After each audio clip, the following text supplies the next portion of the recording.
Here's Shed. Off the window, no. Roberts tried to get it. Shed for the win. Got it. Jamal Shed plays the hero again. Back to pass. Donovan Smith. Smith steps up in the pocket, unloads it, throws it all the way downfield into the end zone. Tipped, and it is caught. Caught by the Cougars. Caught for a touchdown. Unbelievable. Caught by Stephon Johnson. Stick it in your pipe and smoke it, baby. Yes! Welcome to Scott One Podcast, back for the 40th time this season to talk about Houston Cougar sports happenings. We have, for the first time I feel like in a while, our foray into talking about Texas's second favorite sport. Not our second favorite sport here. We love football, but that old adage, Bobby, about how the two favorite sports of Texas are football and spring football. In that order, we got a little Cougar spring football to talk about tonight. Some good Cougar men's basketball news that has broke in the last week since we recorded that we will kick around here. Bobby, I know I always talk about how it's getting to the hot part of the year, but we both have alcoholic beverages. Shout out to your ranch water and my Shiner Bock. Neither sponsors the podcast, but would definitely be ears if the Shiner Corporation reached out to me. Yeah, absolutely. Or if Topo Chico, are they Coke owned? Are they owned by Coke? I feel like Let's find out. Yeah, Coca-Cola Company says Coca-Cola Company. So yeah, if the great folks at Coca-Cola would love to sponsor, or the Shiner Corporation would love to sponsor us, trust me, we will drink it on camera for you. We'll drink it off camera if you really want us to. If you're somebody who knows anyone at the little brewery in Shiner, give us a shout out. But a lot of Cougar sports happenings. The Country Club sports talk about multiple teams in Big 12 championships. Little bat and ball sports in there as well. Bobby, how you doing, friend? Good, man. I'm off tomorrow, so gonna go play a little bit of golf. And try to at least watch the spike mark scoreboard of the men's Big 12 championships. We have another round tomorrow, so looking forward to that. No doubt, and we also not to get ahead, because don't worry, we have a golf corner in the usual time, talk about all that stuff. But we also find out here in the next 18-ish hours where the Cougar women are going for the NCAA postseason as well. So be excited to see all that stuff with those programs. Ton of Cougar stuff to talk about tonight. And if you want to support Bobby and I continuing to talk about Cougar stuff, not just the big couple sports, but everything going on in the world of Houston Cougar sports like we do it here, please, please, please support us at patreon.com/SH podcast. I know I joked a moment ago about the Coke Corporation sponsoring us, but I think Bobby and I and Dustin, our co-host emeritus, really take pride in the fact that we listen to podcasts too. We have podcasts that we like very much that have 12 minutes of ads in a 50-minute show. And yep. I get it. They have to pay the bills, but I never want this to be that kind of show. I want this to be almost entirely Cougar sports talk. I know I'm not doing Cougar sports talk right now. There's a little bit of irony there, but just consider supporting our show to try. We make this as an ad-free experience as possible. Patreon.com/SH podcast. And of course, please support our friends at Charlie Hustle. Use our promo code Network12. Incredibly comfortable Cougar wearables. Like I said I would do in the last show, Bobby, we had a little 2-day stretch Friday, Saturday out here in Vegas where it was cooler than I would say normal for late April. Got down to the 50s at night, was kind of 60s during the day. Real nice stuff, sunny, not too windy. And of course, I went and played the world's fastest growing racket game, Padel, on Saturday morning. And what did I wear, Bobby? I think you don't need more than one guess. I wore my Charlie Hustle crew neck. A Charlie Hustle crew neck, yeah. Sorry, I cut you off there because I was that confident that you knew the answer. The Houston Cougars Charlie Hustle crew neck. Yes, sir. It's a beautiful crew neck as well. So, you and I would say we don't have radically different fashion tastes, but the Charlie Hustle crew neck definitely a favorite of both co-hosts of this here podcast. If you would like to wear a fantastic and incredibly comfortable vintage Cougar collection, support our friends at charliehustle.com and use that promo code Network12 to save on your Charlie Hustle order. So that's all housekeeping, Bobby. You comfortable leading with a little positive Cougar men's basketball news from here in the early offseason? Of course, buddy. Let's do it. Wasn't hugely surprising news, like I kind of alluded to, excuse me, at the top of the show, but worth remembering in the larger landscape of how hard player retention is in college basketball. we got the very, very, very good news that all of us fans, again, we'll say it for at least the third time in this little blurb here, shouldn't take for granted. We got the official announcements that JoJo Tugler, Emanuel Sharp, Ramon Walker Jr., and said lot, kind of in that order, would all be returning to the Cougar men's basketball program for next season. I don't think anyone wildly surprising out of that group, but great news, and I think news that none of us should take for granted, to say it for, I think, the fourth time in this blurb. Bobby, I'll stop repeating myself. How are you feeling after this recent news? Yeah, just super exciting that you are going to keep almost everyone who you can keep. Outside of Terrence Arsenault, I think that's the only one that I've seen that has entered the portal. And that's one of the great things about U of H and this program that we're building here. We tend to just keep players. Like, they can probably go make money other places. You just saw that happen with somebody from Florida, defending national champion Denzel Aberdeen, the guy who missed the free throw late that left the door open for us, the door that unfortunately couldn't go through. But that guy. He left to go to Kentucky, and he's not guaranteed to be a starter at Kentucky next year, and he's probably guaranteed to be a starter on a returning national champion. So it's not lost on me that we're able to retain those players because they come in, they buy in, and they have seen some guys enter the league now. So I think we do a great job of that. Super exciting, like I said, to see them keep everyone. Just going forward, looking ahead, got to be excited over the fact that you are bringing in the number 1 recruiting class. You bring in a couple of transfers that are really exciting, and you keep most of your really, really good players. So just like I said, you keep Ramon Walker, Emanuel Sharp. Emanuel Sharp's a big one. Emanuel Sharp probably could have gone somewhere and got paid for his ability to shoot the ball. JoJo Tugler is arguably a first-round pick next year if he can improve offensively. Not something this coaching staff is necessarily known for. Not that they're bad at it. But JoJo Tugler. Wait. Little guy named Jaywan Roberts that played the same front court as him. Yeah, no, I'm not saying it's bad. Fabian White too, But what I'm saying is there are places that are more known for their offense than Houston is, and JoJo Tugler could have gone somewhere and got that game worked on quite a bit as well. Worked on that part of his game, could have left, but he didn't. Right, he stayed around. So super exciting to see that there. Glad you mentioned Denzel Aberdeen. I didn't have him in my notes. I had a couple other guys though. Darian Williams, starter at Tech. Chad Baker Mazzara for Auburn, a fellow Final Four team. Those are 2 guys that are in the portal right now. My only mild surprise out of this, that do not confuse me saying surprised for being upset about this at all.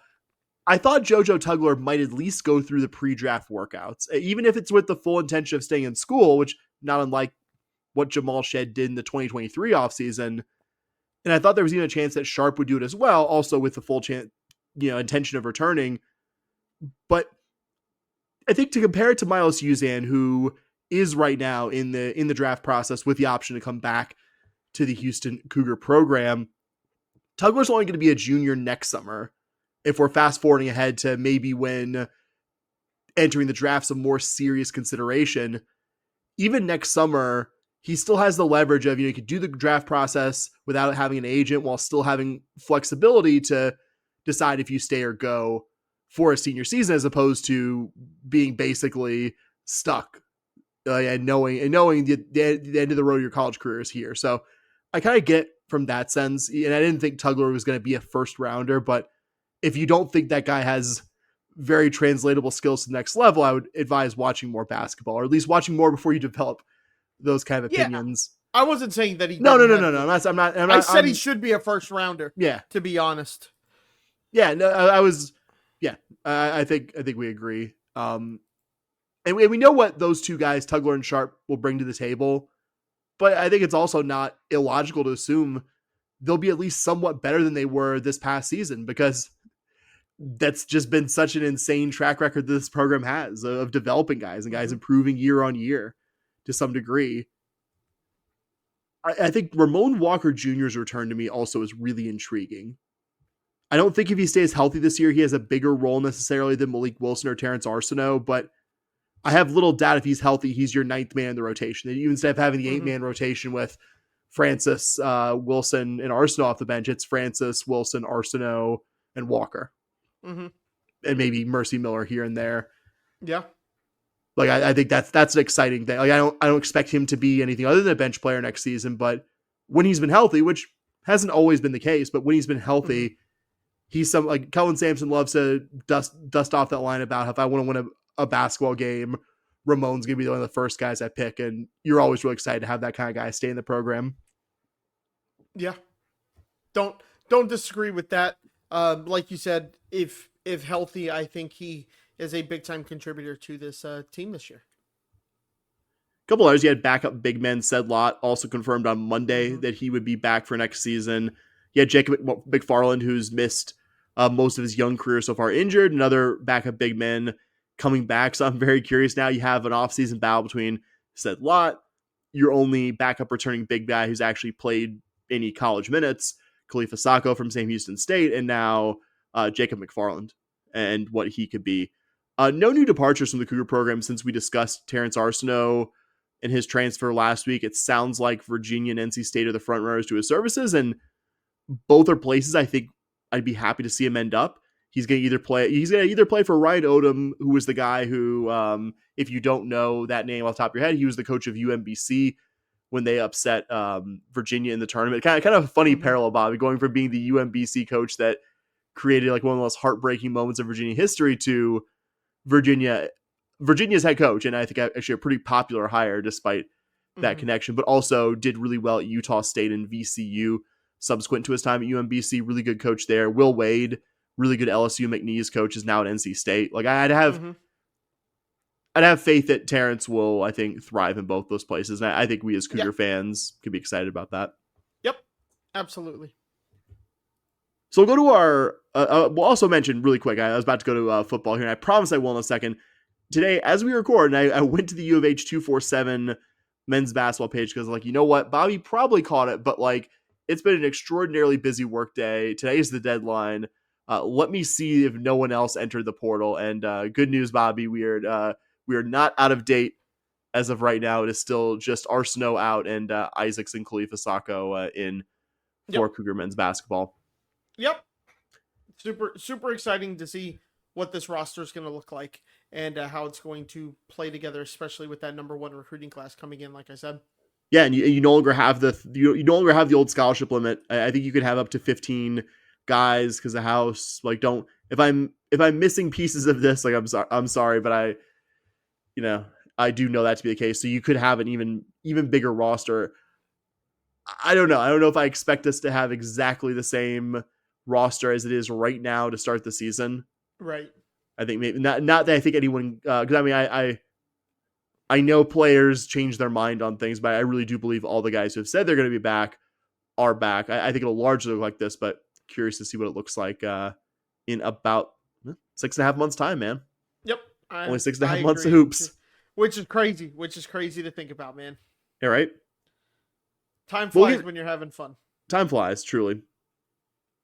But our main topic tonight, though still one of numerous Cougar sports topics, we're going to talk a little Cougar spring football as the team concluded their spring practices, had the spring game last Saturday, and we've also, in the time since we last recorded, had some notable Cougar entrants in the transfer portal. We have some transfer portal arrivals to talk about on the flip side as well.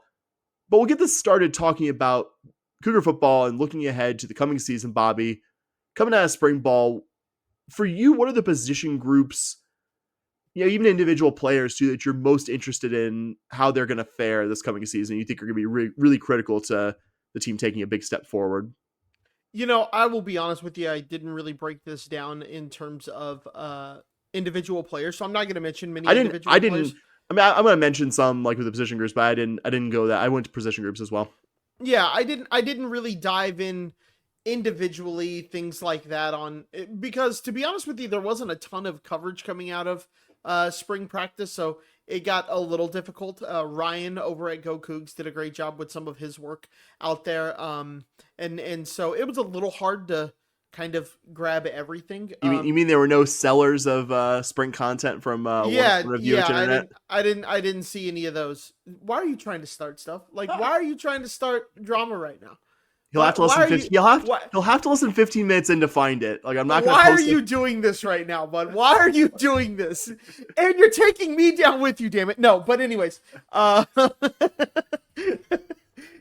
always love a little fun U of H. Yeah, exactly. Twitter drama. Anyways, but to really put am I putting a bow on it right now? To answer your question, I think that's more where I should be going there.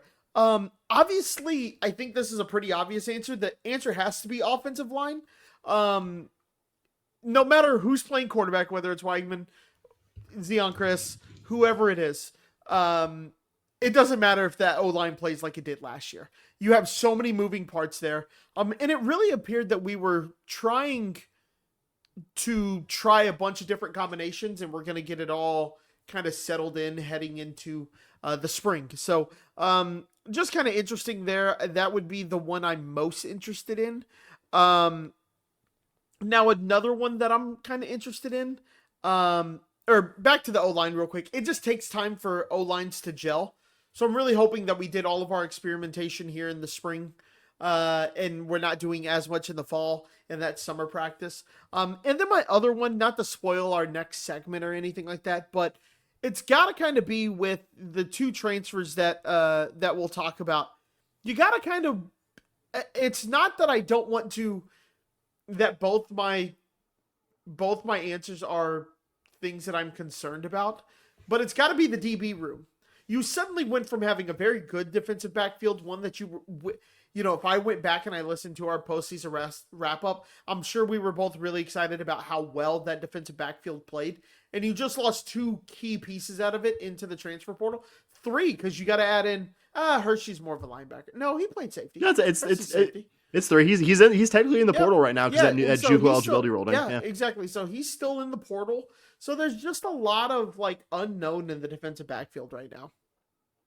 I mean, I can't criticize your answers because give you a hit here. 2 of my 3 are offensive line in the defensive backfield. Even though I think there are guys to be excited about returning there. I mean, you can't have any scenario where AJ Halsey and Jeremiah Wilson are removed from the secondary and you don't have to. I mean, again, not that there are other guys that can't be good, not that there aren't other returners like Latrell McCutcheon and Kentrell Webb. Both were fantastic for you last year. But replacing 3 starters who were all varying degrees of strong positives for last year's defense, it turns it from a strength into a question mark. Not that it can't be good, but I think that's the only direction you could possibly go there with those departures. We will get more into the departures here in a little bit. But I think the most obvious answer that neither of us have talked about right at this moment, I mean, it's quarterback. It's Connor Wigman, his first spring with the U of H program. You got to, of course, have things around Wigman improve for the coming season. But I still think you can't overstate the importance of having someone who can give you more out of the quarterback position, who even in a small sample size has proven more at the quarterback position than either guy you had play the position last year.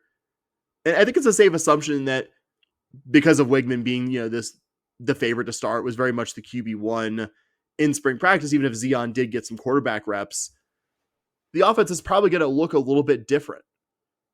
I think it's starting with the fact that you would not want to ask Wigman to call his own number in the run game nearly as often as you did with Zion Chris and Donovan Smith.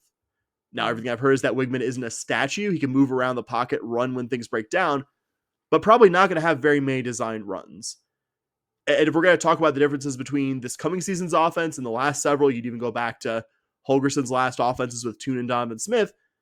I think this is going to be the least we see a U of H quarterback involved in the run game since probably Kyle Allen.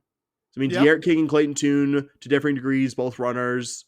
Donovan Smith and Zion Chris, again, to differing degrees, but both guys who could run. And again, hopefully not many other parallels with Kyle Allen, by the way, with respect to him and his surprisingly lucrative NFL career. Interested in Zion Chris, what you're going to do with him as well. Like I said, was the clear QB2 in spring practice, but I'm excited that he's still with the program for now. I wouldn't want to be in a position where he's the clear QB1. I know everything around him wasn't always going right, but I think we also saw some of his limitations as a quarterback last year. I think even acknowledging those, I just keep thinking about the possibilities, man. The possibilities of having some packages where you have Wegman and Chris on the field at the same time. Defense is not just having to respect Chris's athleticism, but like, hey, he might not have been a Big 12 level thrower, but like, he was a Big 12 level runner. He's a Big 12 level runner. Also, like, you have to respect him more than maybe like a receiver or running back on like a trick pass play. Like, there's a better chance he can make a good throw by magnitudes than your average receiver back. Look at the throw. Look at a couple of the throws he made versus TCU. I mean, he had some darts there. Imagine that lined up every so often, and you got to respect it. We'll also say, kind of along the same lines, we'll reiterate, by the way, what you said earlier about Ryan and Go Cougs did some fantastic spring football content, kind of along the lines of the gadget plays. He talked about how Rice transfer running back Dean Connors is a guy to kind of watch in special packages as well. Talked about the return game. Like, he's going to be an interesting guy there. One more quarterback thing, probably one more for the future, but it sounded like Austin Carlisle, who is the quarterback high school recruit in this most recent signing class who enrolled for the spring, that he had a nice spring, that he did well with his various cameo appearances. If I had to bet, if you gave the staff truth serum, they'd like to have Zion, Chris, like they'd like Wegman to be healthy for very obvious reasons, but also because that would allow you to use Zion, Chris in special packages, use him potentially as a receiver or back, use him just as a guy who's like an all-around offensive weapon. And then allow Austin, and then hopefully be in a position where you can kind of give Austin Carlisle 4 games of low leverage action and keep his red shirt. So I think that's kind of one to watch in the I wouldn't future. be surprised if that is what is going to happen. Is you put him in, get him on a field. Man, it's different playing in front of a crowd. Not that I ever did it, but one of the things that we talk about with like golf, and you'll see people. Not to go on like this wild tangent, but you'll see people talk about how tournament golf is way different than regular golf. Like when you go out with your buddies playing in a tournament, you got to follow all the rules. It's a different game. There's a rhythm to it. It feels like that's what's going to happen with him, and you want him to at least go play. They say like if you want to go low in tournaments, just go play tournaments. Like I want him to just go play games and get in games, and if it means 4 games where he gets 5 snaps, like I'm cool with that. Yeah, even 4 games of like maybe, half, 2/3 of a quarter of like probably pretty low leverage football are still so incredibly valuable to a guy with zero college experience. Yeah, I mean, you look at some of these early games on the schedule, and those are prime. If we're not getting if we're not getting like SFA mop up time, right, like it's prime. Jesus, man, why would you even put that out into the ether? No, but in all seriousness, like even Dana's worst team like dog walked Sam Houston. Like we have standards here. Sorry. Yes, and so rather than go Zion Chris versus SFA, maybe you go with Austin there. Maybe you see something like that. Yeah, and you find 15 to 25 snaps for Zion in some other way. Yep. Ideally. Exciting thing, the O-line position, you already talked about it. I also have some notes on as well. Good news, it's going to look a lot different than it did in 2024. Yes. But I think, as we have expected, it sounds like Demetrius Hunter's a lock to start. It sounds like David Ndukwe, one of your returning tackles, also has a good chance to see a first-team guy as well. And then you kind of, for the remaining 3 spots, have your various transfers fighting it out. You have Jason Brooks Jr. from Oak State, Dalton Merriman from Tech, Mackenzie Agnello from New Mexico, Alvin Ebaselli from Baylor, and Matthew Wyckoff from Cal, all kind of battling for the remaining tackle and guard spots among those guys. Obviously, no group is more load-bearing for the success of either the offense or the defense than this offensive line. I don't think that's even an especially hot take. Again, because it's worth remembering, Connor Wegman has missed time over multiple seasons of his career, and protecting him with that in mind is of the utmost importance. Though there was more obvious stuff that, your run game and pass game, potentially, if your offensive line isn't where it needs to be, can't reach their potential because the run blocking or pass protection isn't up to snuff. But again, it was nice also back to the quarterbacks to see Wegman talking about how healthy he was.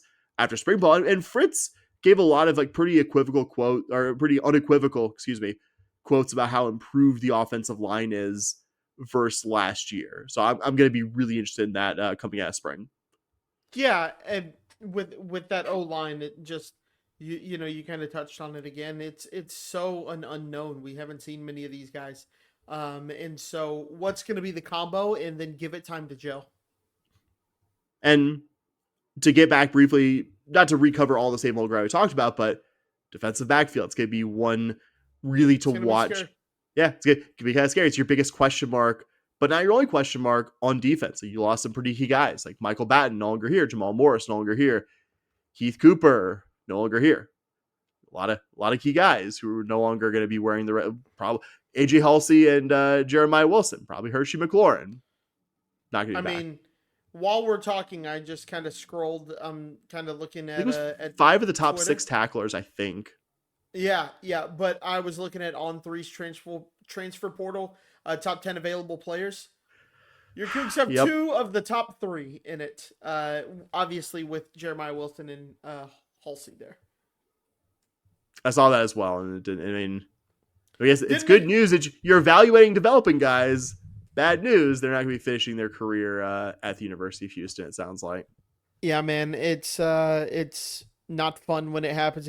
It's fun when you get the guy from Sam Houston State in basketball. Yeah, but I cover that. Don't worry. When you're not the big dog, it's not as much fun anymore.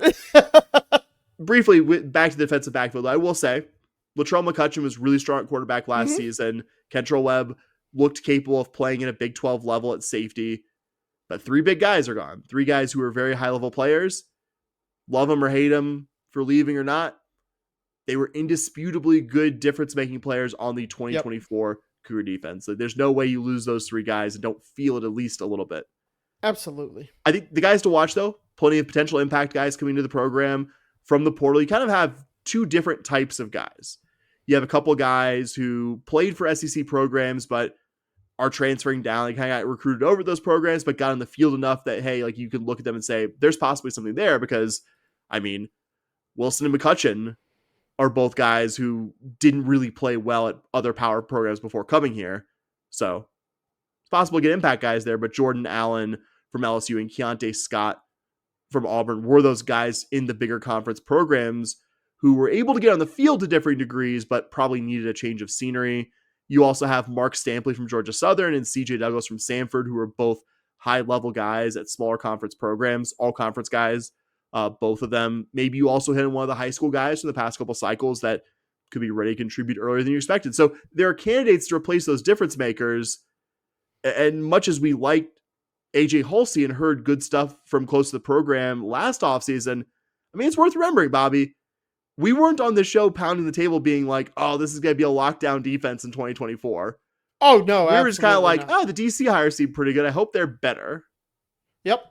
Yeah, I think I wouldn't say like I'm panicked or anything like this, but it's definitely reasonable to be concerned about that. But again, like you said, you hit with these guys. Who says you can't hit again? We just said you're doing a good job of evaluating. We haven't had many transfers come in and not succeed fairly well last year. There's been a couple, but overall it's not like Willie Fritz has never been able to evaluate talent, and he has this habit of bringing in guys who don't work out well in his own system. It seems that he knows his system really well and what he's looking for in a player in his system, and he hasn't really been wrong yet. Yeah, no doubt. We're kind of already on the topic.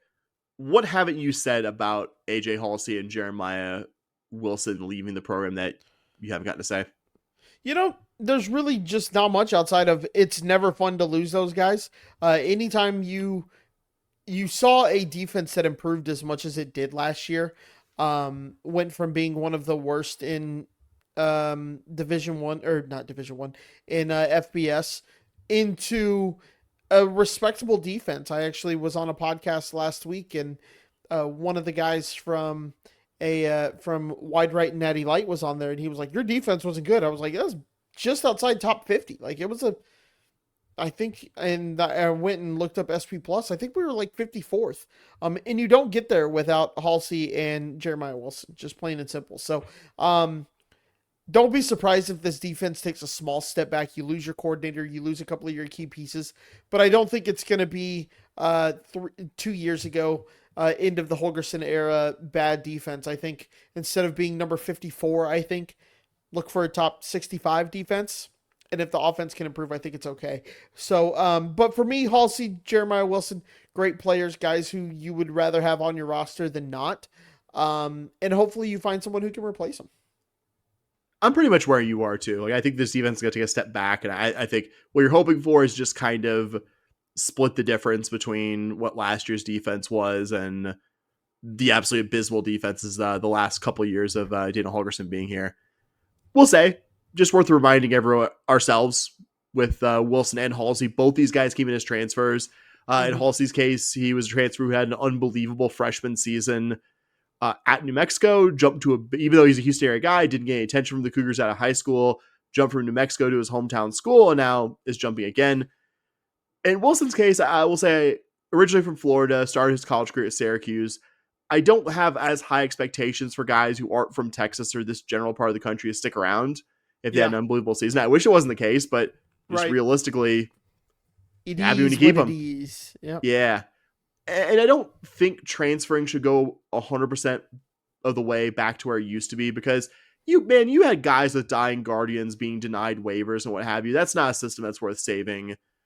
And I think, but also you and I mostly agree on this, that unlimited transferring in a college career probably isn't a net positive for the sport. I think that's where we are.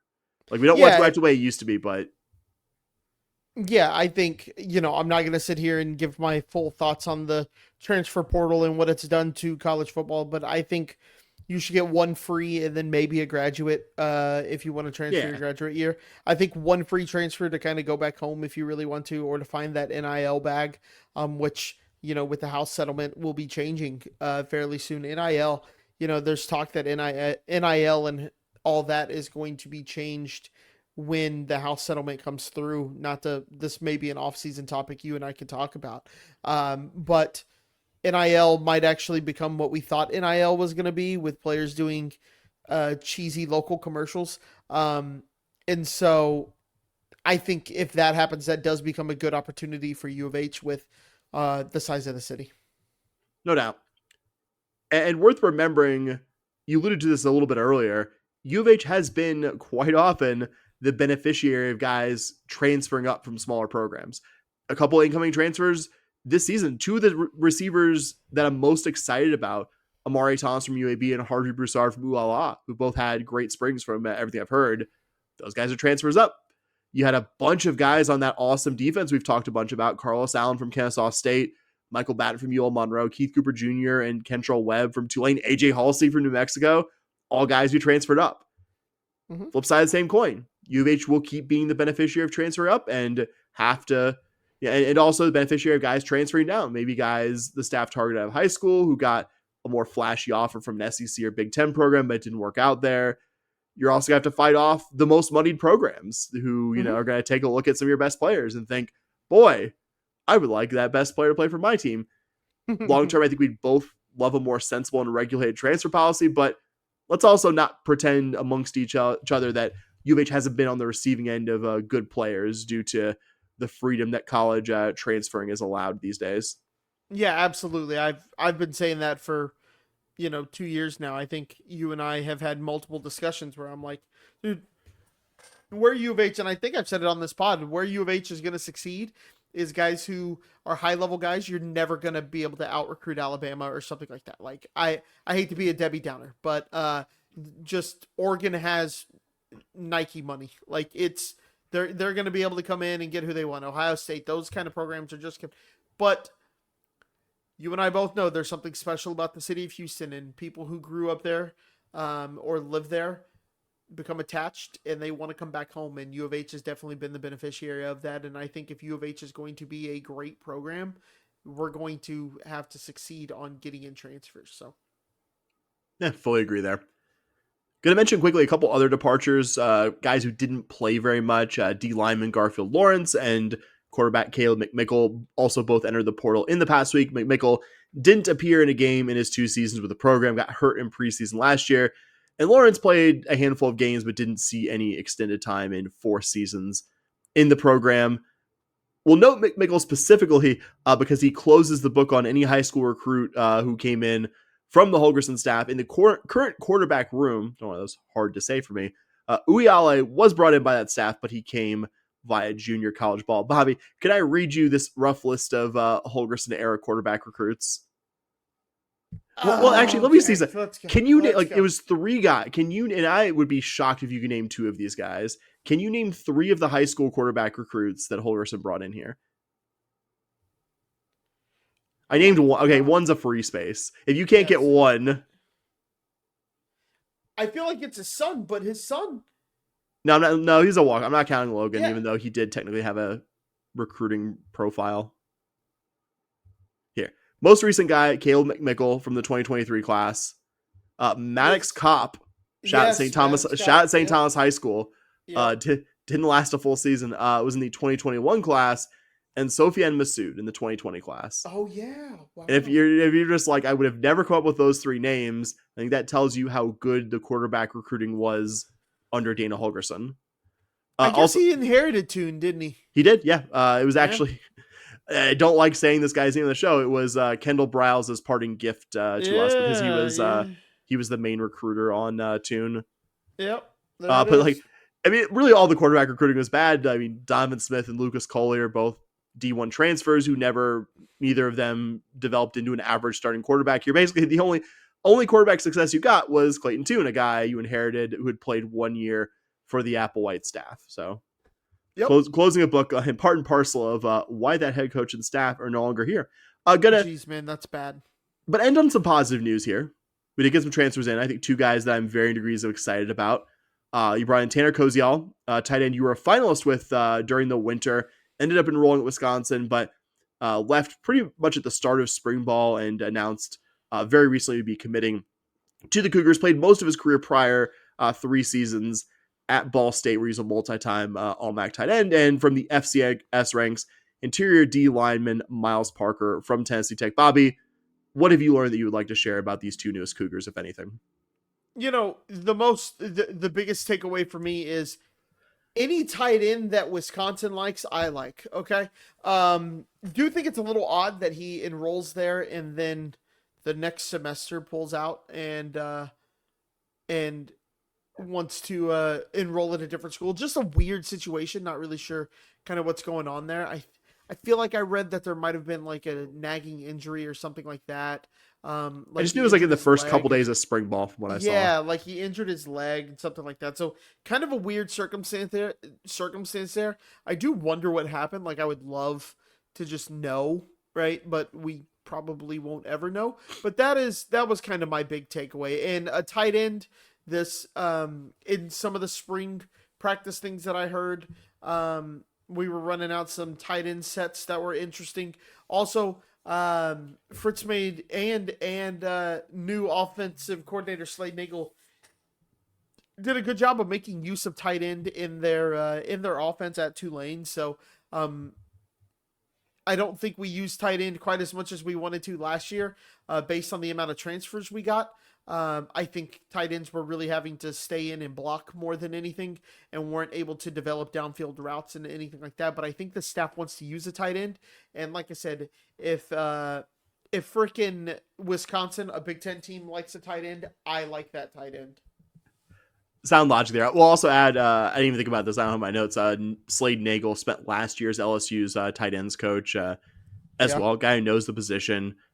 Gotta expect some multi-tight end sets with returning guy who's your second tight end last year, Jaden York, and Tulsa transfer Luke McGarry, who's a really intriguing guy as well. Just mentioned from Kozial's Ball State career, was an all-MAC selection all 3 seasons he played there, 163 career receptions, 18 touchdowns, and had a career high 94 receptions last season. Was never a massive play guy, but very much a move the sticks with the short intermediate passing game kind of tight end, which is really, really the ideal of what you want from that position. We mentioned Parker here too, mammoth interior defensive lineman from Tennessee Tech, listed 5'11", 344 in his most recent Tennessee Tech profile. Going to be, of course, making a big jump from FCS football to the Big 12, but I mean, not remotely unprecedented in college football. And even on this team, you have in this very position group, even Carlos Allen was a big impact guy for the Cougar defense in the interior defensive line last year and had previously played in the FCS level for Kennesaw State. It jumps out to me is that he played a good amount in both of his seasons in the Tennessee Tech program. I mean, no matter the level, it's really hard for guys playing on the interior of either line to get on the field. You usually see even at the lower levels, it takes guys a couple years to get used to the physicality of any Division I football. He was in there day one. I think had for an interior defensive lineman, it's kind of harder to evaluate that group on the usual stats. Like those guys are usually responsible for, opening up holes if it's an offensive lineman or, defensive lineman kind of clearing space and doing things that don't as easily show up on the box score, but solid numbers last year, 29 tackles, 7.5 tackles for loss, 2.5 sacks, and recovered 2 fumbles. That's good numbers for a guy who was asked to play in the middle and largely do those things that the box isn't going to capture necessarily. Yeah, somebody who plays that position, that kind of nose tackle position, to your point, you don't see a lot of crazy stats. You just see guys who, the linebackers behind them, their middle linebackers, make all the plays. But to see those stats, even at a lower level, is impressive. Yeah. So we're crossing our fingers for more tight end usage and no drop off on the defensive line here. If you're done talking football with me, Bobby, we're going to return to the world of U of H sports. They're currently in season. Talk about 2 teams that have had a busy last week and a busy week currently. We've arrived in a quiet, genteel place that we like to call Cougar Golf Corner.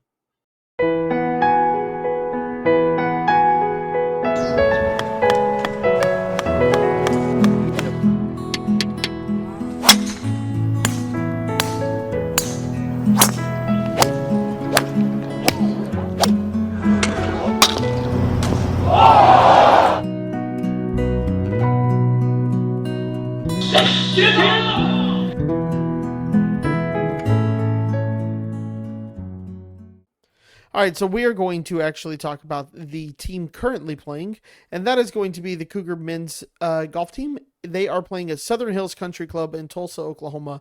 An absolutely gorgeous course, one that I wish I could play, but it is extremely private. I want to say they held a PGA championship there like 2 years ago, so really cool that these guys get to play in that tournament. So currently your Houston Cougars are sitting in 6th place at 22 over.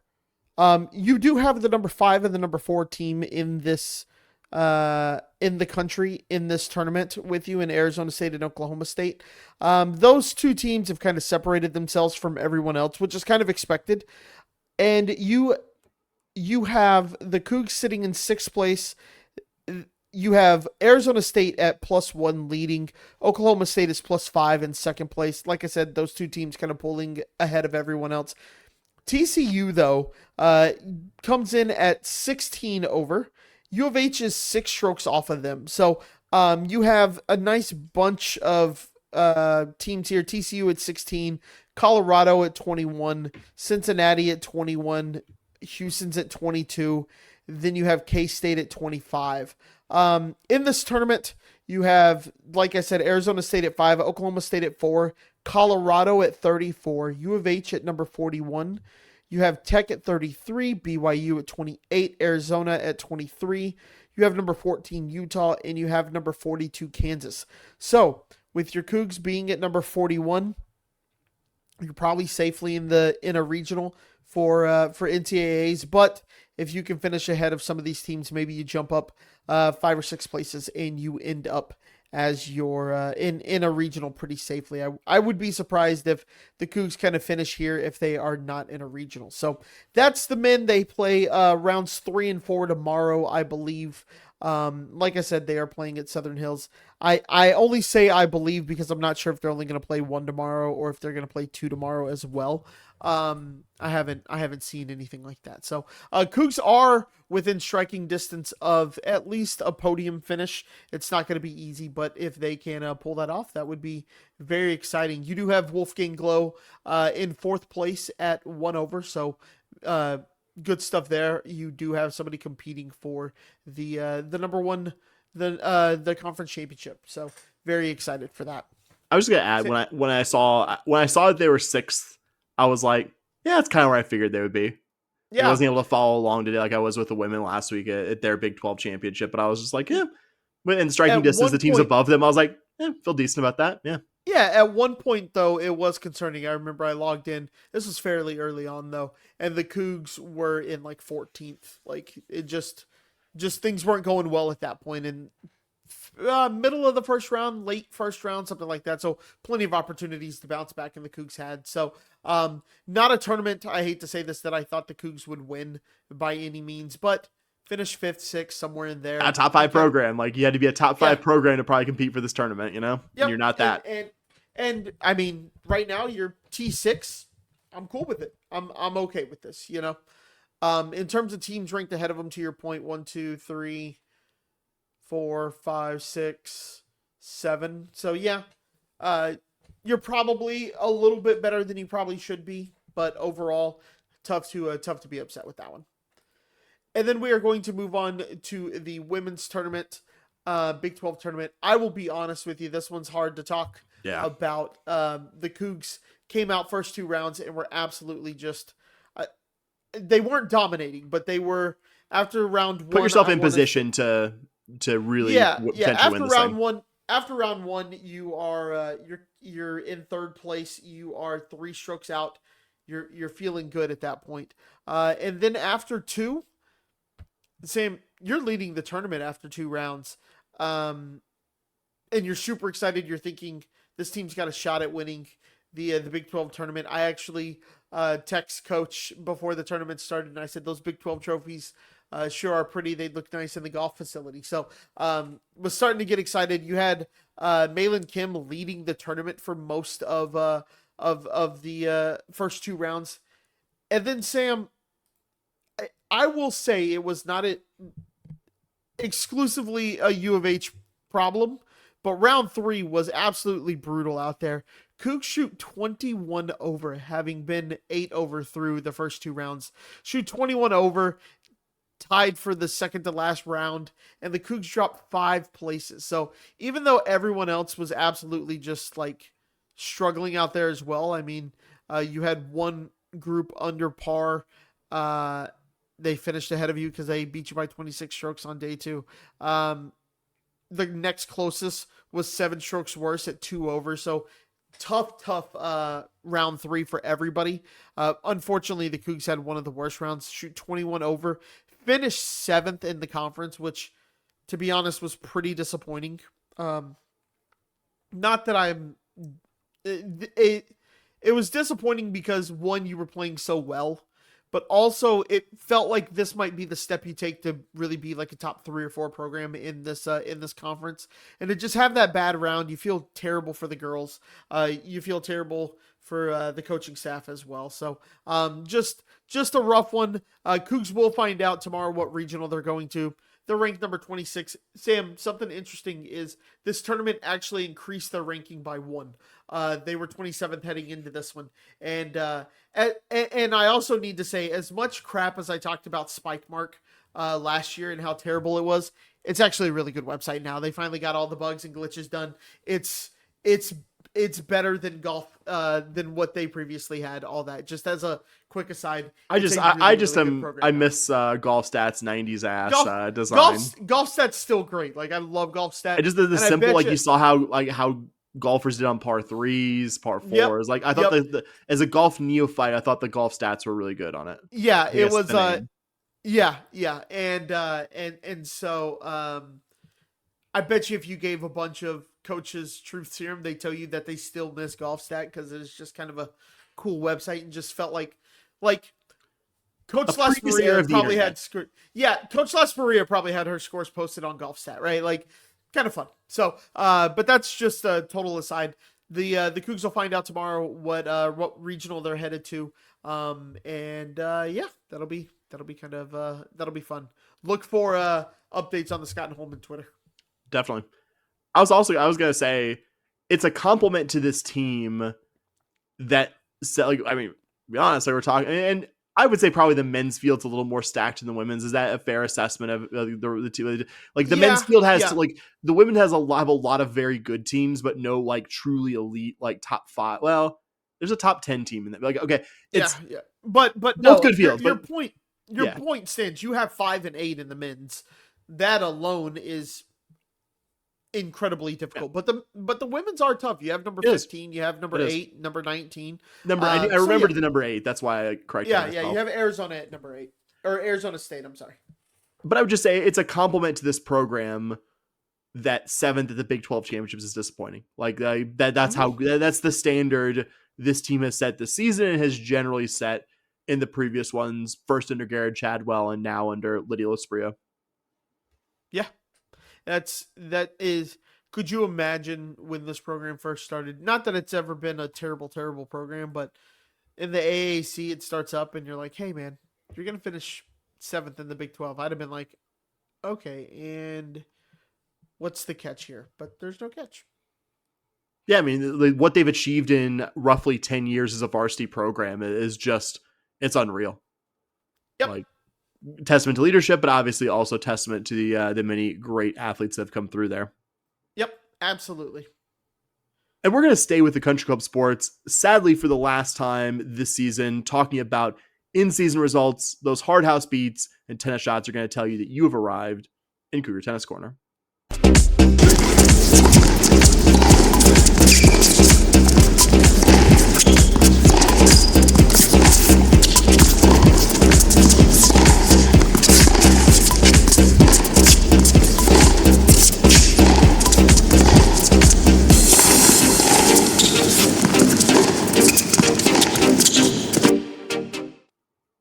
Cougar Tennis closed out the current season last Wednesday at the Big 12 Championship in Waco, taking on the conference's 9 seed TCU. Quick aside, we were talking about how stacked the men's and women's Big 12 golf fields are. TCU is the 9 seed in this tournament, Bobby, and they're the number 45 team in the country.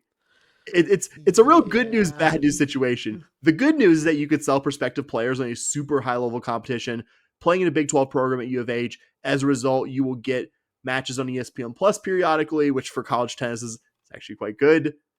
Like the Cougars got actually against TCU with the Cracked Rackets cross court cast last Wednesday, on ESPN Plus. But the bad news is, it's a super high level competition. But to the TCU match itself, kind of counter to the team's typical results this season, the Cougs started out pretty strong in the doubles portion. I texted you, Bobby, around midway through the doubles match because the Cougars were either tied or in the lead on every court. Coach Kat switched things up a bit, had probably her most successful doubles pairing this season, Gabby Cortez and Sophie Schouten playing TCU's number 24 ranked Jade Otway and Isabel Pascual on court 1, and then he moved Santa Strombaja and Valeria Krohotina, a new pairing actually, to court 2. Strombaja has mostly played recently with Eva Seppa, hadn't done so hot, and started this season playing with the now injured Lisa Morosova. Cortez and Schouten started strong. They were tied 3-3 early in that one against a really good pairing, but Otway and Pascual proved why they've only lost once in the Big 12 spring regular season. Were able to close out by winning the final 3 games and taking the set. Pretty similar story in court 3 where Eva Seppa and Hedda Newtonen started strong, but Horned Frogs finished stronger. Also took that one by a 6-3 score. Krohotina and Strombaja were actually up 5-4 when TCU clinched the doubles point, and that one went unfinished. So that doubles pairing fared pretty well. Unfortunately, TCU didn't have too much of a problem winning 3 singles matches to get to 4-0 and clinch the match at large. I thought in court 1, Strombaja did a good job fighting back after a tough first set. She was up 5-4 and Jade Otway in the second before the match as a whole went final. Court 3 had Newtonen actually won her first set 7-5, but was trailing 0-4 in the second when the match was called in. On court 4. Valeria Krohotina, like Strombaja, lost her first set, but also like Strombaja was 1 win away from forcing a siding third set on her court. Tough finish to the season, but also TCU wasn't really a program that I expected now or even well before the season that this year's version of Houston Cougar Tennis would be ready to compete with beyond maybe picking up a point or something like that. Yeah, I think that is logical, a logical progression. It's, to your point, this field was absolutely stacked. The Big 12 is absolutely stacked. What'd you say? The 9 seed was 45th Yeah, in the country? TCU is the 9 seed, which that was That's one of those, insane. I caught that and I was like, I saw 9 next to TCU's name. I'm like, they're not number 9 in the, I was like, they're number 9 in the country. Like, I was like, they're pretty good. But I was like, that can't be right. Like, they can't be the 9 seed though. And I looked it up. I'm like, holy shit, they're the 9 seed. Yeah. So, I think you especially have been preaching that we are making progress here. And just like I'm kind of your golf leader, you're my tennis leader. So I'm like, yeah, I know some of those words. And I do think we saw progress this year. And that's it. You just, when a program is as low, 0 wins in a conference, hell, 0 wins 1.5 years in a conference, you got to see incremental steps. And I think the next incremental step is winning something at Big 12 tournament, even if it's not a whole match, but winning some points, something like that. For my broader thoughts on the season, it was a tough first one, but like you said, would agree, a definite step forward, a sign that the Cougs can be better than a team that was laughably uncompetitive in the Big 12 the previous season. There's the fact that you won an actual Big 12 match this season, could have won multiple others. And for a good comparison point, though, I think I sent this stat to you before the season was finished. Last, I guess 2024 now, so 2 seasons ago's Cougar tennis program, Bobby, they won a grand total of 4 singles matches out of 56 total against opponents in Big 12 play that season. Wild. This year's team won 13, and that's with matches getting clinched. Like, I'm not going to say this team has like 40 wins or something like that, but you probably that number's probably in the low 20s if you just let every match finish out to 7 points. If you let even which, not that you should, like an injured player as a result of a finished match that wouldn't have affected an outcome, I don't think is good for anyone here. But that's a stat that tells you like this team took a step forward, and that was without Lisa Morsova for nearly all of Big 12 play, a player who certainly would have been top 4 in your lineup every Big 12 match if she hadn't suffered a season-ending injury pretty early in the Big 12 schedule. You are losing Santa Strombaja, who had a great college career and will have a positive impact on this program long after she's graduated, as somebody who helped lay the cultural foundation in Kat Adamovic's first season here. Very grateful that she chose to play her final college season at the University of Houston, but this is an extremely young team outside of Strombaja, and I think lots of reasons to be excited about the returnees. Eva Seppa was probably playing a tougher slate of opponents than she was ready for in court 2, but won 2 of her final 3 regular season singles matches against 2 really strong opponents from Cincy and BYU. You could see her getting better, and importantly, not letting a really tough season keep her from playing her best tennis at the end of the season. Valeria Kroatina really stepped up when asked to fill in for the injured Morisova on court 4. She went 5-3 in Big 12 play in singles matches, 8-4 in the spring season. Also, of your 2 returning players, Sophie Schouten had an incredibly improved season. She was 0 for Big 12 play in 2024 as a sophomore, went 4-4 against Big 12 opponents this season. And her fall and spring seasons were hampered by injuries, but man, what I saw out of Lisa Morisova was intriguing. I think injury and rehab are probably going to extend well into the coming fall season, if not just eliminate entirely. But that's a really good player, and I hope we get to see her healthy enough to do it in the coming seasons for the Cougars. I think fixing doubles more broadly is going to be extremely important, because we'll be honest here, that was the only area where this team actually performed slightly worse than the 2024 team. We'll say a major part of that is outside of Schouten and Gabby Cortez, you had to pretty often chop and change the other 2 regular doubles pairings, and that's always going to make things more difficult. There's a very good chance your opponents are playing largely the same 3 pairings unchanged. If you're not, you're at a huge disadvantage. And certainly as a former high-level doubles player, I don't think anyone is more aware than Kat that the Cougs need to get a lot better there. Will be interesting going forward to see who comes in to replace Strombaja, any other possible roster movement. But I'm really hopeful that we get the players that I just talked about coming back, and excited to see what they do in 2026 and beyond. And I just wanted to say, will certainly be likely be some of our last Cougar tennis talk, though we'll talk about incoming players as time allows here and such. But the last full Cougar tennis corner, I think, of the season, a big thank you to the many people listening who supported Third World Racket Club and just supported our general efforts to bring more attention to Houston Cougar tennis. If anything, this season's going to be, I want to do a lot more with that than I was able to this past season. this season is just the beginning of what we do with that, and certainly what we do on this show in terms of covering Houston Cougar tennis. Like I said last week, Bobby, it was so incredible to be out there and watch this team in Salt Lake and Provo, and I'm still going to plan to do that a number of more times in the coming season as my schedule and life allow. Yeah, I really like what you've done with Third Ward Racket Club. I think that's a really cool endeavor that you kind of took on.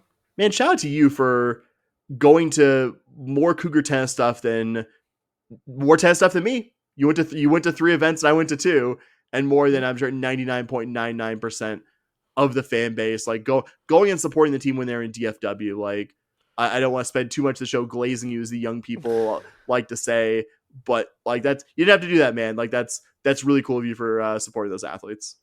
Yeah, man. It's what I told. I told Coach Lesperia this when my first time at the women's golf tournament. It was actually quite comical because her now husband, fiance at the time, I didn't know who he was, like came up to me and he was like, "Who are you here supporting? Who do you know?" And I was like, "I'm just a U of H fan." And they're like, "That's kind of weird, but all right."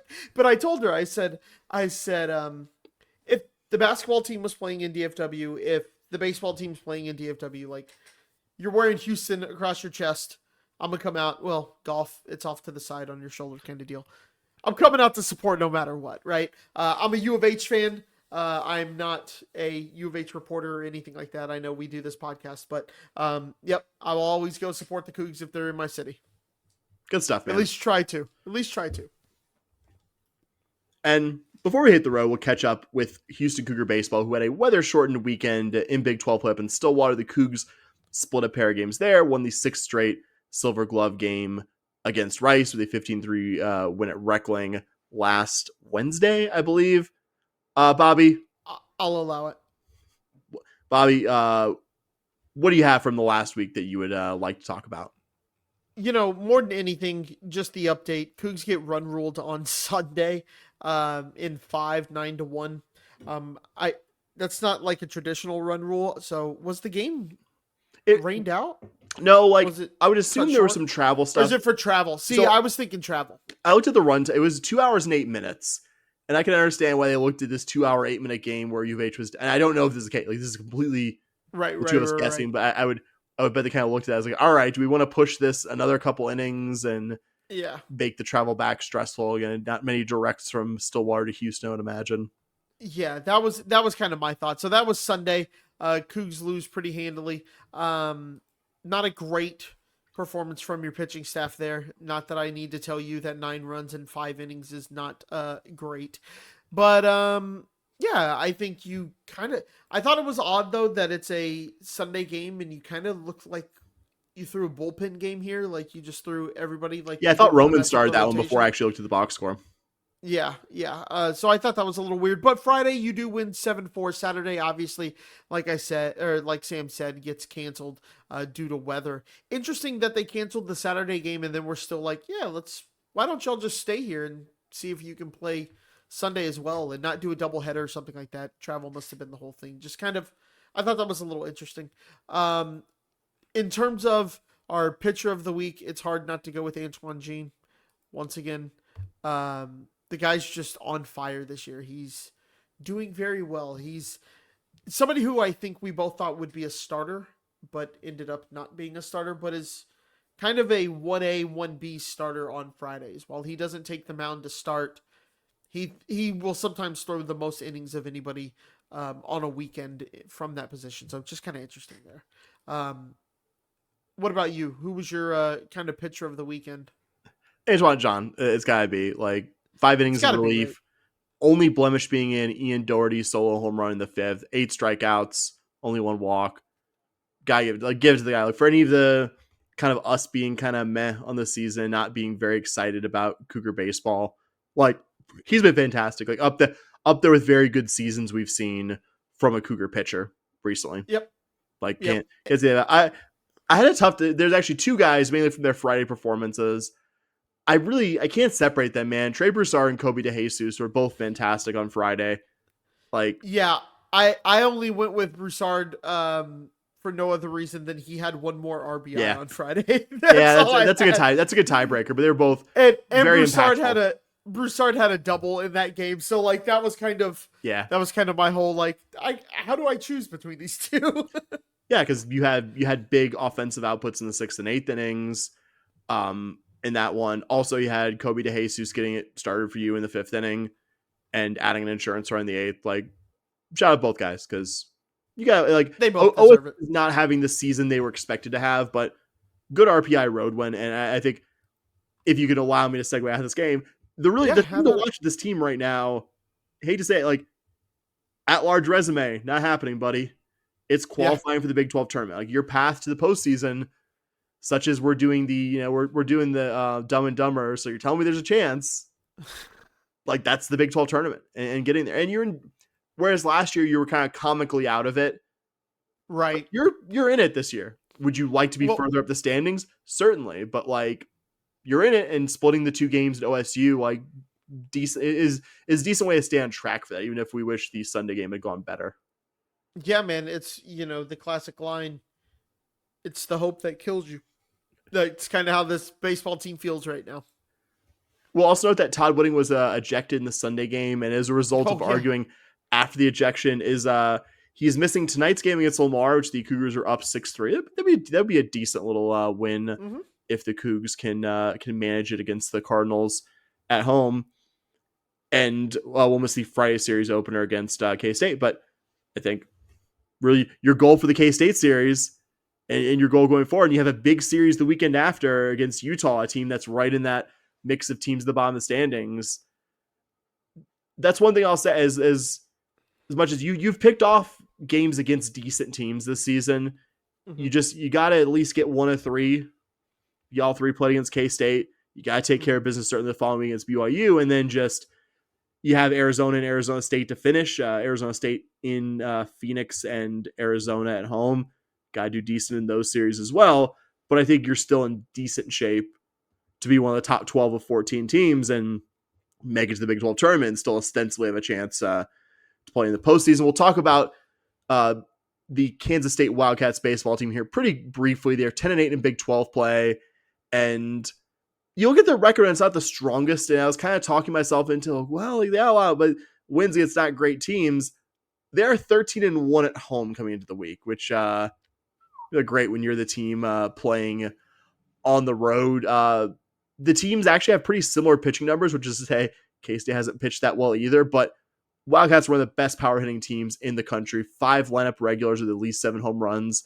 2 guys, Maximus Martin and Keegan O'Connor, having double-digit home runs already. Those 2 guys also lead the K-State lineup regulars in batting average. And we're doing it, Bobby. We're getting our second St. Thomas High School shout-out here because alum Dante Lewis has worked his way into being a lineup regular for the Wildcats as a freshman. We'll say some good news in the Cougar front. It sounds like Connor McGinnis, who's arguably been your best hitter this year, who has missed most of the past month or so injured.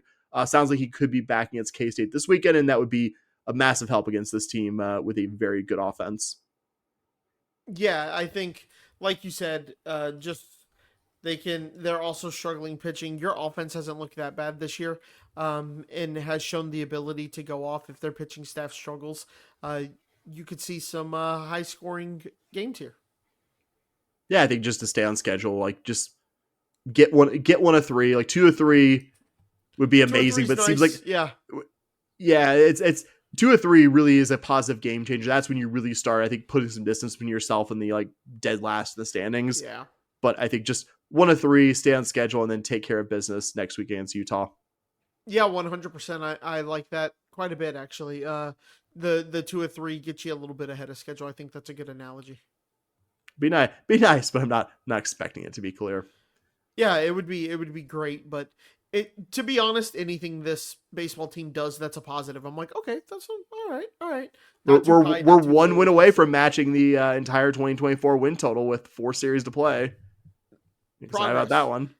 The only problem is we've had this coach for a really long time, so it's a different level of progress. But progress. Yeah. All right, buddy. Ended on a happier note. Take us home like you always do. Well, that is it for us this week. I think we've gone just about an hour, if I had to guess, kind of looking at our recording time. But if you have listened all the way to here, we appreciate it more than we can express with words. if you have any feedback for us, we would love to hear it. shpodcast@gmail.com. You can also find us on social media on Twitter @shpodcast, and then also on Blue Sky at podcast.bsky.social. We are on all 3 of those places. We would love to hear from you over there. Unless you have a bad opinion, then don't give it to us. I'm kidding, Sam. I saw your face when I said that. But anyways. I was actually burping. But if you also want to throw a couple extra dollars at us, we would appreciate that.